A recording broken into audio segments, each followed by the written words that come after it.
Okay, so let's recognize that her book is being taught to the newer generations, so that's so great and fantastic. I have two more questions. Being of mixed heritage, like myself, how is it in this book industry? Like, I'm imagining they're trying to throw you one way, one other way. How is it dealing with this, and what are some of the weird or strange or cool things that have happened to you because of your heritage in the book industry? And what's your second question? The second question is, I want your advice on what you're going to say to the next generation of women, femmes, and thems writers. Okay, cool. Okay, Yeah. cool. Thank you. So recently I was at a fancy writers conference, and the audience didn't really look like me. They did not come from my background or class, and there was a little bit of disconnect, but they know they're readers, so I was excited because they bought books. You know, I like you a little bit more if you buy a book. But they said, okay, describe your heritage. And I start going through and I'm saying, okay, well, I'm a Chicana of mixed indigenous, Filipino, Jewish, and European heritage. And then there was a pause. They all started laughing. And I was just like, this isn't the first time this has happened to me. So I was just like, okay, I'll let them have their weird laugh. And then the MC goes, you're a little bit at everything, right? You're everything. And I said, no, I'm not. There's a lot more people in the world than what I just described. I just described very specific groups. And I think I questioned it later. I said, why do they laugh? Like, why is it so funny to them that I would know about my different ancestries? And I think the truthful answer is because white supremacy. White supremacy comes in and it wipes out all the nuance of culture, and it says you can only be one thing, and that is the assimilated version of whatever Americanness is. And so it wipes out languages, it wipes out stories, it wipes out whole entire connections to your elders in the past, and it comes through just sort of like this reaper and takes it all away. That didn't happen to me. My family knows who we are, we know where we came from, and we know that we are deeply connected to this land right here that I'm standing on.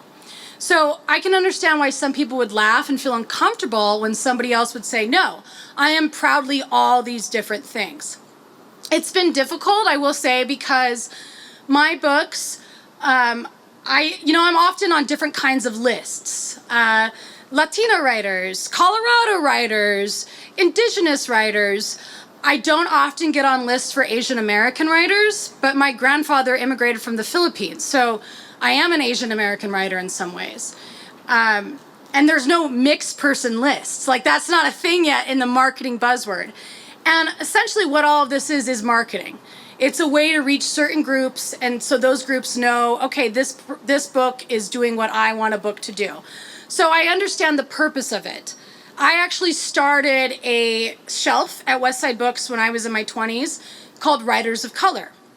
And I remember there were some like pushback from some customers that would say, well, why can't those books just be with the general population of books? And I said, well, they are. We have the dupes over there, but I want to highlight these books and I want people to see these books specifically. So I understand the marketing purposes of putting people into categories, but I think as a nation, we're going to have to rethink the categories within the next generation or two, because we are all so blended and woven at this point. I mean, every single one of you knows people in interracial or mixed marriages. It is not unusual anymore, but when my mother was growing up and she had a Jewish mom and a Chicano, indigenous Filipino dad, she was harassed. That was very unusual. And I don't want the next generation feeling like they have to choose one thing or another. You can be all of your people at once because all of those ancestors are standing behind you. It's not just one or two. Every single one of them is back there for you. And my advice, thank you. And my advice for the next generation of writers coming up, especially those who are femme, women, they, thems, non-binary, any marginalized or oppressed groups, stand tall and do not let them shut the door on your face. When they close that door, go look for a window. Go look for a crack in the side of the wall. Don't accept no for an answer. Maybe stop barking up that tree and go try to find another tree. But the big point is, do not give up. If I would have given up back when Sabrina and Karina was rejected hundreds of times, the stories in that book were rejected so many times that if I actually open up the Google document, it goes on to like 2 or 3 pages. If I would have given up, none of these books would be here today. I wouldn't be taught in schools. I wouldn't be standing before you. But more than that, there are people who are finding my books who are being inspired to write their own books. So if I would have given up, those people who found my books, who were inspired to write more books, maybe they would not have even have started. So you have to think about the fact that you're creating more room for other people. You're creating a wider avenue.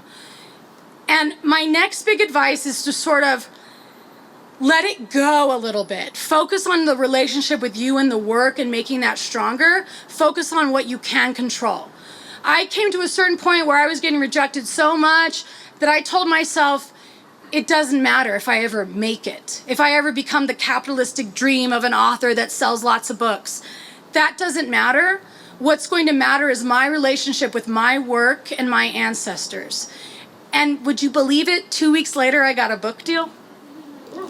So I just want you guys to know that please don't stop. Please just keep going.